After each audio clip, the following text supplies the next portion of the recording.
Halo, kali ini kita akan melanjutkan diskusi kita. Kita akan membahas surat Yakobus dan hari ini kita sudah tiba di dalam pembahasan kita Yakobus pasal yang pertama ayat yang ke-8. Saya akan membacakan bagi rekan-rekan sekalian. Sebab orang yang mendua hati tidak akan tenang dalam hidupnya. Baik, supaya kita bisa mengingat apa yang telah kita bahas sebelumnya, saya akan mereview sejenak mengenai apa yang kita bisa pelajari dari teks-teks yang dari surat Yakobus, khususnya ayat-ayat yang sebelumnya kita sudah bahas. Nah, jadi Yakobus membahas bahwa orang-orang percaya dapat mengalami apa yang namanya ujian iman.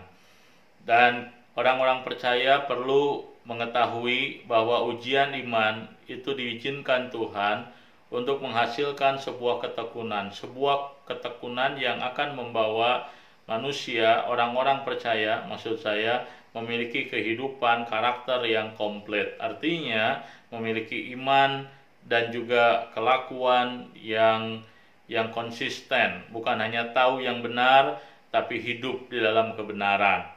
Namun Yakobus menyadari bahwa tidak semua orang, walaupun dia sudah percaya kepada Tuhan, dapat mengerti kenapa seseorang mengalami ujian iman. Itulah sebabnya maka Yakobus meminta kalau ada orang-orang yang sudah percaya kepada Tuhan, di dalam Tuhan tidak mengerti mengenai ujian imannya, maka orang tersebut diminta untuk berdoa meminta hikmat kepada Tuhan. Dan hikmat Tuhan akan menolong orang-orang percaya mengerti bahwa Tuhan itu baik, dan Tuhan yang baik itu adalah Tuhan juga yang mengizinkan manusia mengalami ujian-ujian iman dengan tujuan supaya manusia mengalami proses menjadi orang-orang yang lebih sempurna, baik di dalam karakter maupun satu kali diproses menjadi orang yang sepenuhnya sempurna di hadapan Tuhan. Nah, namun di sisi yang lain Yakobus juga menyadari bahwa ada orang-orang tertentu yang bukan hanya percaya, yang orang percaya yang mengalami ujian iman, tetapi juga orang-orang yang belum percaya kepada Tuhan. Dan Yakobus menegaskan bahwa orang-orang yang belum percaya kepada Tuhan, mereka tidak mungkin dapat mengerti mengenai penderitaan ujian iman yang mereka alami. Mengapa demikian? Karena untuk mengerti ujian iman dengan benar, maka orang harus memiliki iman terlebih dahulu. Nah, orang-orang yang tidak percaya kepada Tuhan, tidak memiliki iman, itulah sebabnya kalaupun dia berdoa, maka orang tersebut tidak akan memiliki pengertian yang benar terhadap apa yang dia alami. Nah, bahkan Yakobus mengatakan bahwa orang-orang yang di luar Tuhan, belum percaya kepada Tuhan, seperti ombak laut yang diombang-ambingkan angin, ombak laut yang merupakan gambaran dari kehidupan yang berbahaya, kehidupan yang menuju kepada kebinasaan. Dan sekarang Yakobus menyebut orang yang demikian itu sebagai orang yang mendua hati. Nah, istilah mendua hati digunakan oleh Alkitab tentunya mengingatkan kita dengan apa yang Tuhan Yesus pernah katakan juga ketika dia berbicara mengenai masalah harta. Bagaimana orang-orang tertentu dalam kehidupannya diperbudak oleh harta, oleh uang, sehingga Tuhan Yesus menegaskan tidak ada seorang pun yang dapat melayani Tuhan sekaligus melayani Mamon. Nah, jadi kita melihat bahwa Yakobus mengajarkan apa yang Yesus ajarkan, tetapi di dalam bentuk kalimat yang berbeda. Kalau Tuhan Yesus mengatakan bahwa orang tidak dapat melayani dua tuan, maka Yakobus menyebut orang yang seperti ini dengan istilah mendua hati. Nah, istilah mendua hati pada dasarnya menunjuk kepada orang-orang yang tidak sepenuh hati di dalam mengikut Tuhan, tidak sepenuh hati mempercayakan dirinya kepada Tuhan, tidak sepenuh hati orang mengikut Tuhan. Nah, inilah yang disebut dengan orang yang mendua hati. Nah, jadi istilah mendua hati menunjuk kepada orang-orang yang belum di dalam Tuhan. Nah, itu berarti kalau seseorang sudah di dalam Tuhan, seseorang sudah betul-betul mengikut Tuhan, menjadi percaya kepada Tuhan dengan sungguh-sungguh, maka salah satu cirinya berdasarkan surat Yakobus adalah hatinya bulat dalam mengikut Tuhan. Dia tidak mendua hati.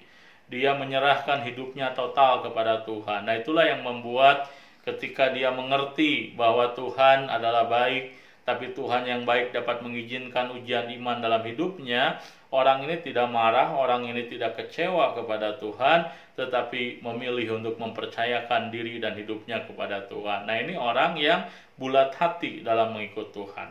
Nah, orang yang mendua hati dikatakan oleh Yakobus bahwa orang tersebut tidak akan tenang dalam hidupnya. Nah, apa yang dimaksud dengan istilah tenang dalam hidupnya?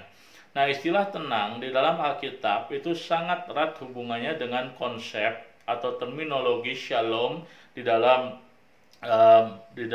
Perjanjian Lama atau dalam bahasa Aram. Bahwa istilah shalom itu menunjuk kepada damai. Nah, jadi waktu Alkitab menyebut atau Yakobus berkata orang yang mendua hati, orang yang di luar Tuhan, orang yang belum percaya kepada Tuhan tidak akan tenang dalam hidupnya, maka Alkitab berbicara orang seperti ini tidak akan memiliki rasa damai di dalam dirinya. Nah, apa yang dimaksudkan dengan rasa damai atau shalom di dalam Alkitab? Nah, kita harus mengerti bahwa di dalam terminologi Ibrani juga Yunani dibandingkan dengan terminologi Indonesia, istilah damai memiliki sedikit perbedaan. Nah, di dalam bahasa Indonesia istilah damai barangkali diartikan seperti tenang. Nah, istilah damai diartikan seperti perasaan di mana kita itu tenang, kita itu bahagia dan seterusnya. Nah, tetapi di dalam Alkitab istilah damai lebih menunjuk kepada sebuah perasaan puas, sebuah perasaan di mana kita itu lega. Jadi ini melampaui tenang, puas dan lega. Sama seperti jikalau kita satu kali kita merasa kehausan, kita sangat kehausan, ingin sekali minum, sudah berjam-jam kita menahan haus, kita sudah tidak kuat lagi, dan satu kali kita mendapatkan segelas air putih yang bersih, air putih yang dingin, dan ketika kita meminumnya, maka apa yang kita rasakan? Kita berkata, lega sekali. Kita merasa puas, kita merasa bahwa air tersebut menyejukkan, air tersebut memuaskan kebutuhan rasa dahaga kita. Nah, itulah damai di dalam Alkitab. Nah, jadi waktu Alkitab berkata bahwa orang yang mendua hati tidak tenang, tidak damai hidupnya, ini menunjuk kepada kualitas hidup dari orang-orang percaya yang tidak akan pernah dipuaskan.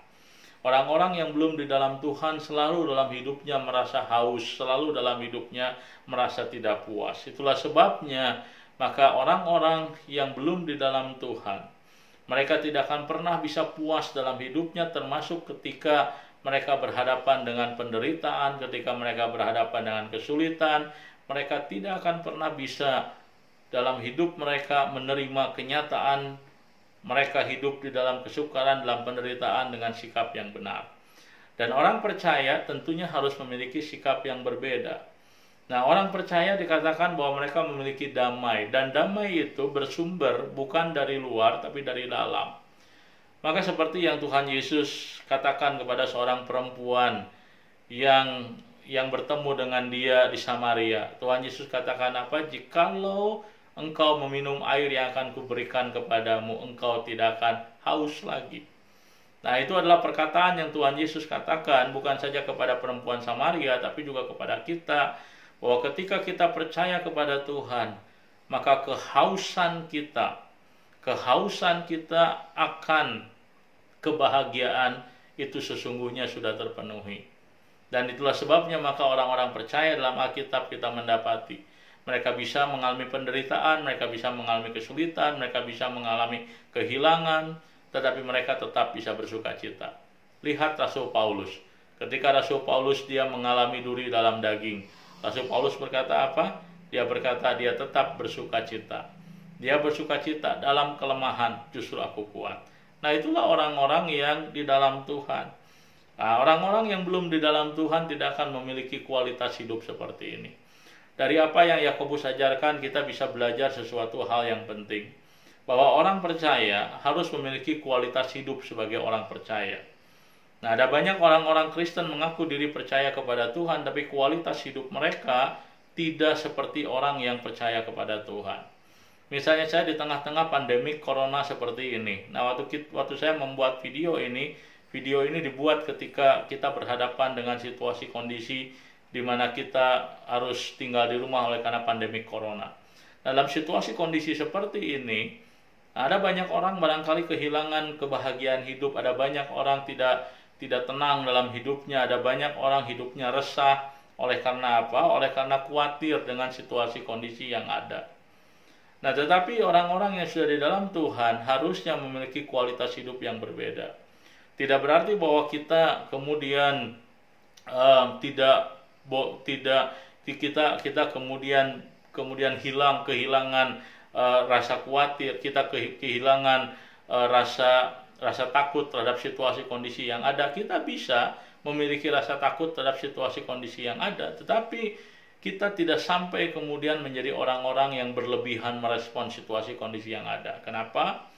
Karena di dalam diri kita sesungguhnya ada kekuatan dari Tuhan, ada damai, ada rasa puas yang Tuhan sudah berikan, membuat kita ketika situasi kondisi seperti ini, membuat kita belajar untuk apa? Untuk trust kepada Tuhan, percaya kepada Tuhan.